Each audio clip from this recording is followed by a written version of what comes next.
En Riverton, el derrumbe de la acería y la amenaza de perder a Noah desatan la injusticia que Michael carga al cumplir la promesa hecha junto a la cama de Ethan. Frente a ellos, Robert Harrington recorta costos, maquilla informes y usa su poder para silenciarlo todo. Pero el cuaderno de Ethan, la USB y la voz firme de Lena voltean la mesa cuando parecía imposible. Y entonces, con la custodia para Lena y cargos en marcha, la balanza cae del lado correcto. Escuchen el giro que lo cambió todo y cómo, al final, la justicia venció. Prometió casarse con ella. El pitido del monitor marcaba los segundos como si la habitación entera respirara a través de esa máquina. El aire en el St. Agnes tenía un olor a desinfectante y café viejo. A la izquierda, una ventana dejaba pasar una luz pálida que hacía brillar el metal de las barandas. Michael Harrington, con la corbata aflojada y los nudillos blancos, sostenía la mano de Ethan Cole, el amigo que había sido su brújula desde los 12 años. Cada vez que la pantalla subía y bajaba, Michael recordaba carreras por las vías del tren, hamburguesas compartidas, promesas sin fecha. Ahora, todo estaba reducido a esa línea que oscilaba. Ethan abrió los ojos como quien empuja una puerta pesada. Su voz salió áspera pero limpia. «Cásate con Lena». Michael parpadeó, creyendo que la mente, arrinconada por el cansancio, le estaba jugando una pasada. Debió decir otra cosa, pensó. Quizá cuida a Lena, quizá no te vayas. Pero Ethan repitió, esta vez con una mirada que ya no pedía, sino exigía. En esas pupilas había restos de risa adolescente, sí, pero también el cálculo sereno de quien entiende que algunas decisiones se toman una sola vez. «Escúchame», siguió Ethan, tomando aire poco a poco. «Noah es un buen chico. Si yo falto, pueden llevarlo a un lugar temporal. Dicen que Lena no es estable. 2 trabajos, una cicatriz que asusta a los que juzgan por portada, rentas atrasadas. Si te casas con ella, el juez tendrá un argumento. Familia. Él se queda con ustedes, está más seguro». Hizo una pausa, como si buscaba una palabra que pesaba más que las otras. «Hazlo por él, no confío en nadie más». Intriga que muerde por dentro. Era un acto de amor, una locura de último minuto, una jugada que solo funciona cuando el reloj corre. Michael no supo responder con discursos, solo apretó la mano de Ethan y el sí le salió bajo, casi en un susurro, con el timbre de las cosas que se dicen de verdad. El monitor mantuvo su compás. La respiración de Ethan se hizo más corta, más cuidadosa, y en ese tramo estrecho entre 2 pitidos, Michael entendió que acababa de atarse a algo que iba mucho más allá de él. Una enfermera entró para ajustar una vía y sonrió con educación. Michael se apartó un paso, todavía con la promesa latiéndole en las sienes. Mientras tanto, la mente le hilaba escenas con rapidez. Lena, a la que apenas conocía de 2 reuniones con Ethan, el chico Noah, siempre con un rompecabezas en las manos, los informes de la obra en la acería, la sombra del apellido Harrington proyectándose sobre cada decisión. Lo invadió un vértigo nuevo, la certeza de que ayudar de verdad nunca es cómoda. Al salir al pasillo, llamó a su madre por pura inercia. Contestó el asistente, colgó. Llamó a su padre, contestó de inmediato. «¿Cómo está Ethan?» «Luchando», dijo Michael, y tuvo que tragar antes de continuar. «Me pidió algo. Quiere que me case con Lena». Hubo un silencio medido al otro lado de la línea, seguido por ese tono de directivo que Robert Harrington podía activar incluso en pijama. «Vuelve a casa. Mañana vemos cómo ayudarlos de un modo razonable». «No es ayudarlos, es hacer lo que pidió». «No vas a firmar nada», cortó su padre. «No vas a comprometer tu vida por una emoción del momento». Michael guardó el teléfono sin discutir. Había escuchado la palabra vida demasiadas veces como moneda de cambio en las reuniones del conglomerado. La vida de un proyecto, la vida útil de una inversión. Pero en la habitación 514, la palabra tenía otro peso. Esa noche, la familia Harrington se reunió en el comedor largo de la casa de piedra. El ventanal daba al jardín, las copas brillaban sin una huella y todo olía a orden. Robert entró con paso firme y se sentó en la cabecera. No preguntó si Michael quería cenar. Levantó el pulgar y lo bajó, como si diera un veredicto en un teatro. «No, papá». No vas a destrozar tu futuro por una mujer a la que apenas conoces, dijo, y cada sílaba llegó como una pieza de mármol. Si ese chico necesita ayuda, la tendrá, abogados, vivienda, apoyo, sin convertir un impulso en matrimonio. No es un impulso, respondió Michael, sorprendiéndose de lo seguro que sonó. Es un plan, para que Noah se quede con quienes lo cuidan. Plan, Robert apoyó los codos. Lo que llamas plan es un riesgo, para tu nombre, para tu posición en la empresa, para tu equilibrio. Y además, ¿quién es ella? ¿Qué clase de problemas arrastra? No voy a permitir que te conviertas en protagonista de un espectáculo. La palabra espectáculo le rozó a Michael donde dolía. El miedo a parecer un hombre que actúa solo por llevar la contraria. Cerró los ojos un segundo y vio a Ethan, vio la urgencia en sus ojos, ese mandato que no necesitaba adjetivos. Cuando los abrió, su voz ya no temblaba. No necesito permiso. Su madre, Helen, intentó suavizar el tono. Hijo, nadie cuestiona que quieras ayudar, pero el matrimonio es serio. Por eso dije que sí, contestó, porque es serio. Hubo un chasquido leve, el de la paciencia de Robert tensándose. Si das ese paso, advirtió, no podré protegerte de lo que venga después. La frase no era amenaza, era un recordatorio de cómo funcionaba su mundo. Michael lo entendió. También entendió que por primera vez en mucho tiempo, los pasos a seguir no iban a ponerse por escrito en un correo. Salió de la casa tarde, con el cielo de Riverton nublado y una brisa que olía a río. Condujo sin música. Al detenerse frente al hospital, se quedó un rato con la frente apoyada en el volante. Se preguntó si era la persona adecuada para ese encargo, si su sí había sido valiente o egoísta. Luego recordó a Noah señalando piezas, el modo en que Ethan decía su nombre con orgullo, y la imagen se acomodó en su sitio. Volvió a la habitación. Ethan dormía, el rostro más tranquilo, como si el cuerpo por fin hubiera encontrado una orilla. Michael se acercó, le acomodó la sábana hasta los hombros y en voz baja repitió, «Lo haré, te lo prometo». Al amanecer, el Centegnes cambió de color, la luz se volvió más cálida, los pasos en el pasillo más rápidos. Michael salió al vestíbulo a llamar a Lena. Hablaron poco. Ella no lloró ni pidió detalles, solo preguntó, «¿Estás seguro?» «Sí». «Entonces nos vemos en la corte». El resto del día se movió como una cinta transportadora. Papeles, firmas, una cita con la jueza Walsh, la sensación de estar caminando sobre un puente que todavía no terminaba de construirse. Mientras esperaba en un banco de madera, Michael se descubrió enderezando el doblez de la chaqueta, un gesto automático de su vida anterior. Sonrió sin ganas. La vida nueva iba a requerir otros hábitos. Regresó al atardecer a casa de sus padres para la reunión familiar que Robert había convocado, quizá esperando que el peso de la costumbre corrigiera el rumbo. El ambiente era más tenso que la noche anterior. En cuanto Michael cruzó la puerta, su padre detectó la firmeza en su rostro y antes de que él dijera una palabra, volvió a bajar el pulgar. Gesto breve, definitivo. «Has tomado tu decisión», dijo. «A partir de aquí, atente a las consecuencias». «Eso haré». En la mesa, la porcelana impecable quedó intacta. Nadie tocó el vino. Helen respiró hondo como si quisiera llenar el silencio de algo más amable. «Solo cuídate», murmuró, «y cuida al chico». «Es la idea». Michael se levantó. La promesa seguía en su sitio, ajustada como un anillo invisible. En el estacionamiento, antes de arrancar, miró su teléfono. Un mensaje de un número desconocido. «Soy Lena, mañana a las 9, no llegues tarde». No había emoticonos, no había puntos suspensivos. Había, en cambio, el mismo tono directo que había escuchado en Ethan, menos poesía, más acción. Mientras el motor encendía, Michael notó algo nuevo en el pecho. No era valentía plena, era una mezcla de miedo y propósito. Ese estado cuidadoso en el que uno comprende que puede equivocarse y aún así debe avanzar. Intriga sí. ¿Qué significaba casarse con alguien casi extraño para proteger a un adolescente? ¿Qué diría el juez? ¿Qué haría la prensa local? ¿Qué intentaría su padre? Pero debajo de todas las preguntas había una respuesta que ya no iba a cambiar.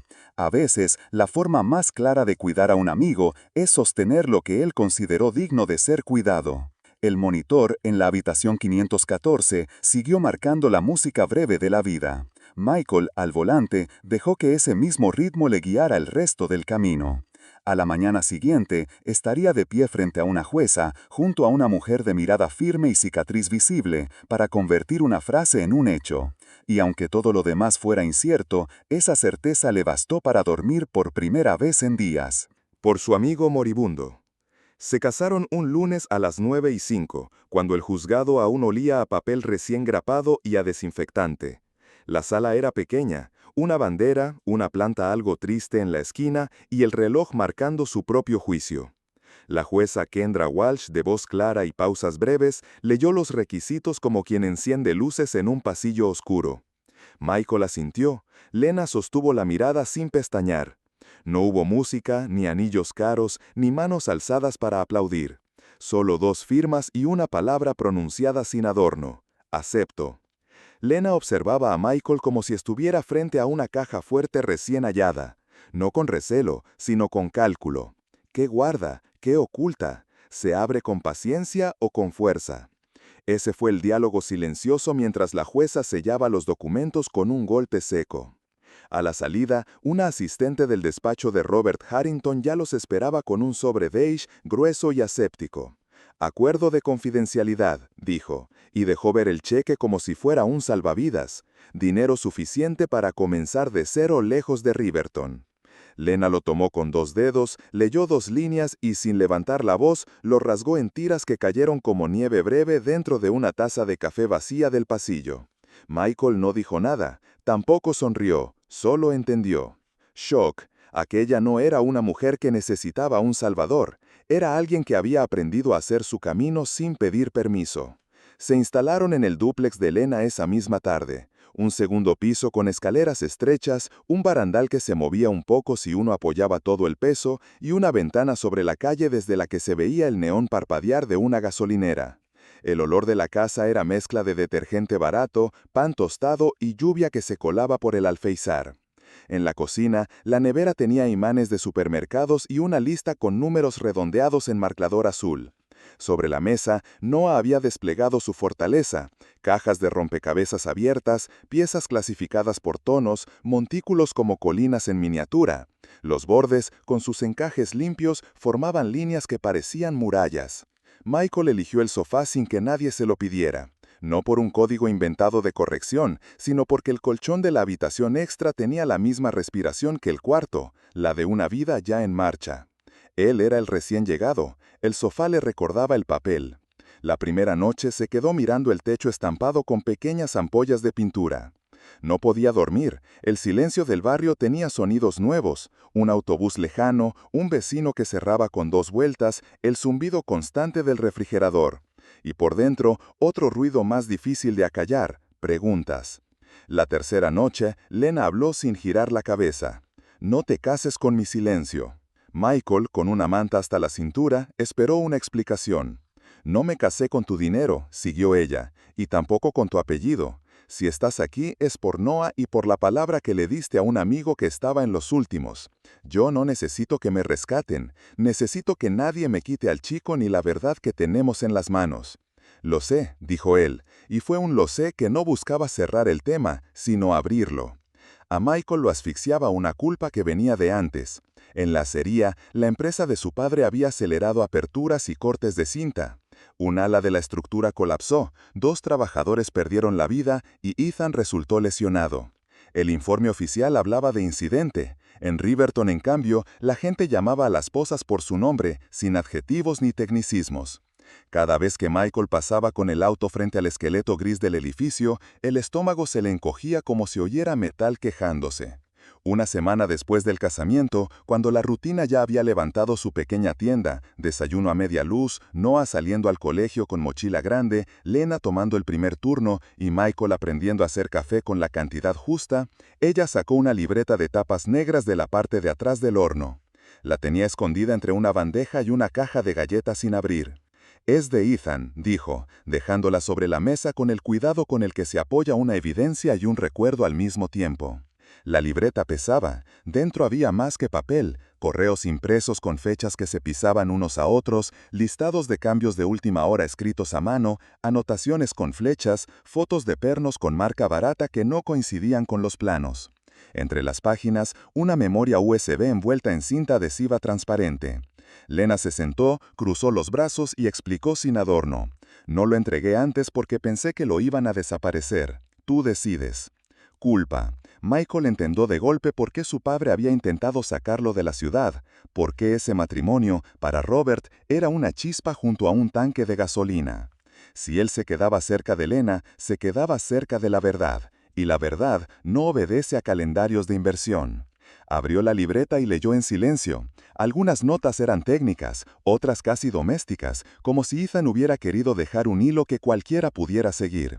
Estos pernos no son los del pliego. ¿Por qué cambiaron la cuadrilla nocturna? Revisar remicos del jueves.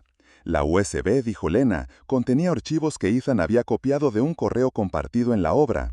Inspecciones ajustadas, mensajes de subcontratistas alertando de material que no cumplía, un memo con iniciales familiares aprobado a medianoche. Michael sintió una presión detrás de los ojos, no por lágrimas, sino por la densidad de lo que tenía delante. Horas después sonó el teléfono. Era Robert. Empezó ofreciendo ayuda, con esa cordialidad que en otros tiempos abría puertas. Podemos ordenar las cosas, un fondo para Noah, una vivienda mejor, asesoramiento. No hay necesidad de exponerse, la gente malinterpreta, sabes cómo es. Michael escuchó, sin asentir. Y te pido, siguió Robert, que no te mezcles con papeles que no son tuyos. No está en juego solo tu bienestar, también el de mucha gente. Cuando las promesas se terminaron, llegó el recurso de siempre. La palabra que en casa era llave y candado. Me decepciona esta postura, hijo. No sabes con quién te metes. Esa gente vive del drama. Michael colgó despacio, como si necesitara que el movimiento real pusiera en orden el torbellino interior. Dejó el teléfono boca abajo sobre la mesa y desde el sofá empezó a oír el clic de las piezas de Noah como un metrónomo íntimo. Clic, pausa, clic, otra pausa. El chico ensamblaba bordes, luego buscaba los colores que cazaban en el centro. Michael se acercó y se sentó en el suelo a su lado. ¿Qué va ahora?, preguntó. Noah señaló una pieza azul con una esquina clara. Esta es orilla, dijo. Si la pones en el centro se ve rara. Michael recibió la lección sin que el niño supiera que estaba enseñando algo más que un juego. Las orillas van en su sitio, el centro se construye después, con paciencia. Esa noche, Lena preparó sándwiches con lo que había, pan tostado, tomate, un poco de pavo que habían comprado con cupones. Puso uno frente a Michael y otro frente a Noah. El chico comió en silencio, concentrado en su paisaje de cartón. Michael tomó un bocado con hambre de jornada larga. Lena apoyó los codos en la mesa. Si llevamos esto a la fiscalía, no hay vuelta atrás, dijo. Van a venir por nosotros con preguntas, con versiones, con ofertas para que dudemos. Lo sé, contestó Michael, pero si no lo hacemos, tampoco hay vuelta atrás, solo que hacia otro lugar. Entonces mañana, cerró ella. Michael durmió mal, no por el sofá, que ya le conocía el peso, sino por la suma de imágenes que le golpeaban detrás de los párpados. El sobre beige rompiéndose, la libreta negra abierta, el tono de su padre cuando pronuncia decepción, la respiración de Ethan en la memoria. Se levantó antes del amanecer, preparó café para los tres. Puso la taza de Lena junto a la libreta, la taza con los trozos del acuerdo seguía ahí como recordatorio. Antes de salir, le escribió a su madre un mensaje breve. Estoy bien. No esperaba respuesta. En la acera, el aire frío le aclaró la cabeza. No ajustó la correa de su mochila y sin mirar a nadie dijo, «Hoy termino el borde». «Hoy terminamos el borde», repitió Michael, como si el plan del niño pudiera traducirse a la vida de los adultos.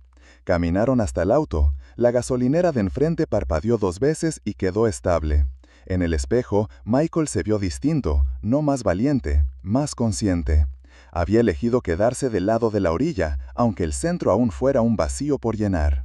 En el trayecto hacia la fiscalía, nadie habló mucho. El motor, las luces cambiando, el cruce con la acería a lo lejos, ese gigante inmóvil, todo parecía parte de una ruta que no habían trazado pero que ahora conocían de memoria. Michael apretó el volante, recordó la frase de Lena, «No te cases con mi silencio». Recordó el pedido de Ethan, y por primera vez desde el hospital no sintió que caminaba hacia un abismo, sino hacia una puerta. El clic de las piezas seguía sonando en su cabeza, marcándole un compás nuevo. Clic, respira, clic, avanza. porque a veces el valor no llega como un golpe, sino como esa suma de ruidos pequeños que te dicen que paso a paso la figura empieza a verse. Era pobre, marcada. Lena era pobre. La cicatriz en su mejilla, recuerdo del fuego en la acería, le daba ese aire de quien sigue pedeando aunque el resto del mundo ya haya pasado de largo. Tenía 2 trabajos, madrugadas en una cafetería y noches limpiando oficinas, y un cuaderno de cuentas pegado con cinta en la nevera. Cada renglón llevaba al lado una X roja, como si cada pago fuera un rival que había logrado derribar. El dúplex lo llevaba como si fuera un barco, limpio, a flote, ordenado contra la marea de cuentas y turnos. Michael, que venía de una casa donde las alfombras amortiguaban hasta los pasos, empezó a sentir el suelo. Aprendió a estirar el café sin que supiera agua, a remendar un puño con hilo gris, a presentarse siempre con algo en las manos, leche, huevos, pan y paciencia. Doblar la ropa todavía tibia de la secadora fue su victoria silenciosa de las primeras semanas. Era una forma de decir «estoy aquí» que no necesitaba discursos. Noah convertía la mesa del comedor en un mapa, piezas ordenadas por colores, bordes encontrados, islas en construcción. No hablaba mucho, señalaba, comparaba, encajaba. Cuando algo no calzaba, no insistía, probaba otra cosa. Ese método, a su manera, fue contagiándose a la casa entera. La audiencia por la custodia llegó antes de lo previsto, como esas lluvias que sorprenden aunque el cielo ya estuviera gris. El juzgado estaba frío, con olor a polvo viejo y a tinta. El abogado de Robert, traje sin una arruga, entró con la seguridad de quien conoce el edificio de memoria. Saludó con una cortesía cortante, colocó sus carpetas y al ser su turno habló de antecedentes. Recortes sobre desalojos, reportes de impagos, una foto ampliada de la cicatriz de Lena tomada de un periódico local. Habló de inestabilidad emocional y con una sonrisa que no llegaba a los ojos, sugirió que el matrimonio era una farsa por conveniencia. Michael tragó y se mantuvo derecho. Sintió el impulso absurdo de interponerse entre las palabras y Lena, como si las afirmaciones pudieran golpearla en lo físico. La jueza, Kendra Walsh, pidió brevedad, miró los documentos, luego miró a Lena con atención de maestra que no tolera adornos. ¿Puede cuidar de este menor?, preguntó. Lena no acomodó la ropa ni aclaró la voz. Respondió como quien enumera algo sabido. «Lo he cuidado desde que su madre se fue», dijo, «y desde antes de que usted supiera pronunciar mi apellido». Un murmullo recorrió los bancos de madera. Michael sintió por un segundo el viejo reflejo de pedirle a Lena que suavizara el tono, pero entendió que no era insolencia, era exactitud. No iba a defenderse pidiendo permiso. La verdad en su boca sonaba sin barniz. El abogado de Robert intentó reconducir la escena con palabras amables y conclusiones cómodas. La jueza no compró ni una. Pidió informes de escuela, habló con Noah a puerta cerrada, preguntó por horarios, por apoyo real, por redes vecinales. Mientras tanto, en los bancos del fondo, la gente de Riverton, obreros con manos curtidas, vecinas que se saludaban a media voz, miraban como quien ve una película demasiado cercana, esperando que alguien dijera por fin lo que nunca se decía en alto. Compasión se sentía en el aire, no como lástima, sino como reconocimiento. Lena no estaba pidiendo un favor, estaba sosteniendo su lugar. Esa tarde, sin siesta ni respiro, Michael llevó la libreta de Ethan a la oficina de la fiscal del condado, Alyssa Monroe. Las paredes mostraban diplomas y un mapa de la ciudad con alfileres. En el escritorio, pilas de expedientes y el olor inconfundible del tóner. Michael colocó la libreta abierta y dejó la memoria USB junto al teclado. «Necesito que esto esté a salvo», dijo, y la frase desalió con un peso que no había calculado. Alyssa escuchó en silencio, hizo preguntas puntuales, tomó notas. Cuando Michael describió los pernos que no coincidían con los planos y mencionó un memo con iniciales conocidos aprobado a medianoche, sintió que el aire se le hacía espeso. Pidió permiso, fue al baño y se sostuvo del lavado con las manos frías. No era solo nervio, era la conciencia completa de lo que implicaba cruzar esa puerta. Se enjuagó la cara, respiró, volvió, firmó la declaración. La fiscal guardó la USB en una bolsa numerada, de esas que no se abren sin dejar huella. A partir de ahora, dijo a Lisa, van a intentar convencerlo de que lo mejor es retroceder. Si le parece, hablaremos solo por escrito, paso a paso. Regresar al dúplex fue como volver a una base que todavía resistía. Encontró a Lena sentada junto a la ventana, tijeras en mano, recortando cupones con pulso firme. La taza con los pedazos del acuerdo seguía ahí, como recordatorio de por qué estaban en ese camino. Si haces esto, dijo ella sin levantar la vista, no hay marcha atrás. Michael dejó las llaves y el celular sobre la mesa, se sentó frente a ella, apoyó los codos, buscó palabras que no parecieran eslogan. Tal vez por fin sea hacia adelante. Lena asintió apenas. No había abrazo ni frase hecha, había un pacto. Robert no se quedó de brazos cruzados. Al día siguiente, las radios locales repitieron la misma versión: matrimonio por conveniencia para blanquear una relación con testigo clave. No mencionaban nombres, pero en una ciudad como Riverton, los apellidos viajan más rápido que las noticias. A media tarde aparecieron 2 fotógrafos y un par de reporteros en la acera. Golpeteos en la puerta, preguntas con signos de exclamación escondidos. ¿Es cierto que? ¿Recibieron dinero? ¿Por qué ahora?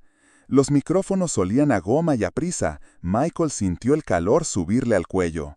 Se le cruzó por la cabeza la tentación de salir por la puerta trasera, de esperar a que el ruido se apagara solo. Noah, abrumado por las voces, tiró sus rompecabezas al suelo y se cubrió los oídos. El chasquido de las piezas contra la madera fue más duro que cualquier titular. Lena agarró a Michael del antebrazo, con firmeza, y lo plantó frente a la puerta. «Si corres ahora, siempre correrás», dijo. La frase le cayó a Michael como una cuerda lanzada desde la orilla. Se enderezó. Abrió la puerta lo justo para que su voz se oyera, no para que le tomaran una foto de más. «No daremos declaraciones por ahora», dijo. «Todo lo que tengamos que decir lo diremos donde corresponda». Cerró con calma. Por dentro, el corazón aún le iba rápido, pero el gesto había encontrado su tamaño. Se agachó y empezó a recoger con Noah las piezas del suelo, una a una, sin apuro. Lena se arrodilló también. Los 3, en silencio, reconstruyeron el borde. Esa noche, mientras el barrio se quedaba quieto y la gasolinera de enfrente parpadeaba a su ritmo, Michael escribió a mano una lista corta: Fiscalía, escuela de Noah, próxima audiencia, presupuesto de la casa. Al lado de cada punto dejó un espacio en blanco, como los huecos de los rompecabezas que aún faltaban. Cerró el cuaderno, respiró hondo y se permitió algo que todavía le costaba: dormir sin repasar cada decisión. La casa, pequeña y obstinada, siguió a flote. Al día siguiente, la nevera tendría otra X roja y tal vez algún número nuevo. La cicatriz de Lena, visible y serena, volvería a recordarle a todo el que mirara que no se trataba de ganar una disputa, sino de sostener una vida. Y Michael, menos impecable, más real, empezaría a parecer al hombre que decía ser cuando pronunció su sí. Porque hay marcas que no te hunden, te enseñan la dirección. Y hay pobreza que no se mide en cuentas, sino en cuánto te dejan hablar. Aquí, por fin estaban hablando. Más valiente que él jamás sería. El lunes de la audiencia final, el pasillo del juzgado parecía una estación en hora pico. Voces contenidas, pasos que van y vienen, puertas que abren y cierran con cuidado. Adentro, la sala estaba llena.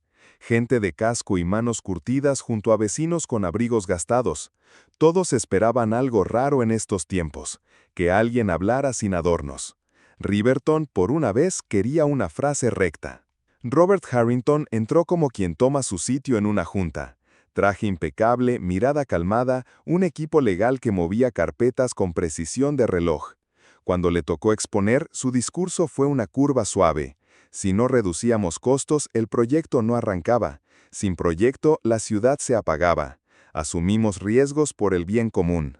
Lo dijo sin alzar la voz, convencido de ser el adulto responsable en una habitación de impulsivos. No era un villano de cuento, era el tipo de antagonista que cree sinceramente en su aritmética. Michael se puso de pie. El micrófono no amplificó su voz, la quebró un poco.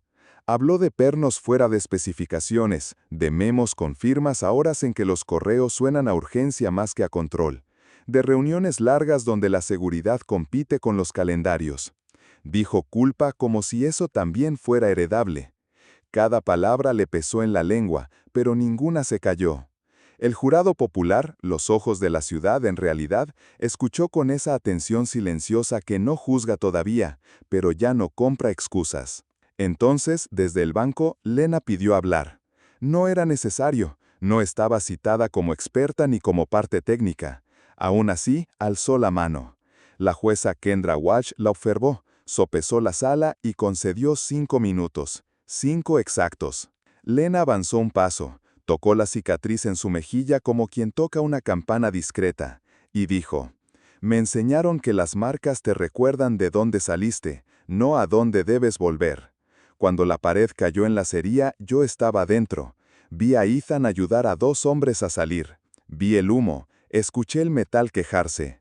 Salí por azar, y después me señalaron como si hubiera hecho algo mal por seguir aquí. Hoy no vengo a ajustar cuentas. Vengo para que Noah no aprenda que la verdad se negocia según convenga. No fue un discurso largo, fue un trazo. Terminó y la sala dejó caer un silencio que no aplasta, sostiene. La jueza miró a la fiscal Alyssa Monroe. La fiscal presentó la USB, mencionó la cadena de custodia y pidió incorporarla. El equipo de Robert objetó por forma y por fondo. La jueza escuchó, tomó notas y dejó entrar las pruebas. En la última fila, alguien dijo por fin con un hilo de voz que sin embargo fue claro. No era solo el documento, era la resistencia de 2 personas sin blindaje que habían aguantado el viento. Uno de los abogados de Robert intentó devolver el foco al cálculo, cifras, empleos, plazos. Decisiones difíciles, repitió 2 veces. La palabra difícil sonó hueca en esa sala, como una puerta demasiado grande para su marco. La jueza, precisa, pidió aclaraciones de fechas, cotejó correos, preguntó por procedimientos. No hubo gestos dramáticos, hubo método. Cuando llegó el fallo, la respiración de la sala se alineó. Custodia de Noah para Lena, con Michael como tutor legal. La fiscalía, acto seguido, anunció apertura de proceso por negligencia y falsificación de informes contra varios ejecutivos, entre ellos Robert. No hubo esposas ni escenas de salida apresurada. Hubo algo más discreto y más profundo, el derrumbe de una historia repetida durante años en desayunos de domingo, esa que justificaba cualquier atajo por el bien de todos. Afuera, la prensa formó un semicírculo de micrófonos que olían a goma nueva y urgencia vieja. Michael buscó una frase y no la encontró. Tenía las manos frías. Fue Lena quien primero tomó la de Noah, asegurándola con un gesto que no dejaba dudas. Después, como si la promesa de hospital hubiera estado esperando su segundo acto, tomó la de Michael. «Nos casamos por Ethan», dijo, sin dramatismo. «Si vas a seguir aquí, que sea por nosotros. No por culpa, no por tu padre, por lo que vamos a construir sin que se nos caiga encima». Michael asintió. No era un sí para las cámaras, era un sí para la vida que venía, con cuentas, horarios y decisiones pequeñas. Los meses siguientes no trajeron milagros, trajeron consecuencias. La acería tuvo vallas nuevas y un letrero sobrio, obra clausurada, proceso en curso. El dúplex siguió siendo estrecho, pero la mesa se llenó de manera distinta. 3 platos, tareas, un cuaderno de notas donde Michael apuntaba llamadas y plazos. Empezó a colaborar con la fiscalía como asesor en cumplimiento de obras. Recorría planos con ojos nuevos, señalaba puntos ciegos que antes llamaba márgenes razonables. No lo hacía para lavar su nombre, sino porque se había vuelto imposible no ver. Lena abrió un puesto de comida frente al río, toldo claro y menú corto. Los sándwiches llevaban nombres de trabajadores de la acería como una forma sencilla de honrar sin discursos. El Ethan era pan tostado, pavo asado y una salsa con un toque de picante que te despertaba justo lo necesario. El rosa llevaba verduras asadas y queso fundido, el Hank doble de pavo y pepinillos. La fila, al mediodía, mezclaba trajes y camisetas con manchas de pintura. Había algo de justicia en ver a esa mezcla comiendo en la misma vereda. No eran una postal perfecta. Discutían por turnos, por compras, por cómo acomodar la rutina para que Noah no perdiera terapia. A veces Michael se hundía en el sofá mirando el techo, con la cabeza llena de reuniones, recuerdos y aquella educación que le había enseñado a evitar el conflicto en lugar de arreglarlo. En esos días, Lena lo sacaba a caminar o le ponía una tarea concreta. Cuenta las cajas, llama al proveedor, prepárame 6 Ethan rápidos. El remedio era la acción. Cuando en cambio era Lena quien quería correr, porque los plazos aprietan, porque los papeles tardan, Michael se encargaba de bajar el ritmo. Comemos, luego seguimos. Aprendieron a turnarse para sostener. Noah, por su parte, cambió el mapa de rompecabezas por maquetas pequeñas que él mismo inventaba. Pasó de bordes a puentes. La primera vez que colocó una pasarela firme entre 2 bloques, miró a Michael como si compartieran una victoria secreta. Esa imagen se quedó a vivir en la casa. Llegó el otoño y el río se volvió más silencioso. Una tarde, cuando el sol ya tocaba los edificios viejos, Michael sacó un anillo sencillo. No venía en caja con sello, lo llevaba en el bolsillo desde hacía días, esperando el momento en que las palabras fueran necesarias y no decoración. ¿Ahora sí?, preguntó. Lena sonrió con los ojos. No hizo falta más. Habían aprendido a leer esos gestos. Ahora sí, dijo, pero prométeme una cosa. Lo que sea. Si algún día tenga miedo, recuerda que yo te enseñé a no correr. No fue una frase heroica, fue una instrucción doméstica para el futuro. Michael la guardó como se guardan los papeles importantes, sin doblar los demás. Detrás de ellos, la ciudad siguió en lo suyo. La escuela de Noah organizó una feria de ciencias. El puesto de Lena comenzó a entregar desayunos a cuadrillas que reponían señalizaciones. La fiscalía presentó escritos y pidió plazos. Robert esperó su juicio en una casa grande que sonaba a vacío. No se veía a sí mismo como villano, se pensaba, quizá, como alguien que calculó mal. La diferencia, en cualquier caso, ya no dependía de su relato. Riverton, poco a poco, dejó de tratar la seguridad como lujo. Se revisaron protocolos, se cambiaron proveedores, se tomaron decisiones menos brillantes para la foto y más claras para el piso que sostiene. La narrativa del así se hacen las cosas se dio lugar a otra menos cómoda, pero más honesta. Así se hace bien. El público que busca historias reales, con cicatrices visibles, dudas que no se esconden y decisiones impopulares, no se quedó por el expediente, se quedó por Lena, que mostró que la pobreza no cancela la dignidad. Por Michael, que eligió qué hacer con su ventaja. Por Noah, que convirtió escudos en puentes. Se quedó por ese alivio difícil de explicar que aparece cuando la promesa hecha junto a una cama no te encadena al pasado, sino que te abre una puerta. Familia, a partir de entonces, dejó de ser estrategia y empezó a ser casa. Y cada tanto, cuando el ruido de afuera crece, Michael vuelve a escuchar en su cabeza aquel clic de las piezas que no encajaba. Clic, respira, clic, avanza. Porque la valentía rara vez llega como un trueno. Casi siempre es ese sonido pequeño y constante de quien sostiene día a día lo que dijo que iba a sostener. Más valiente de lo que él pensó ser, o tal vez exactamente lo necesario.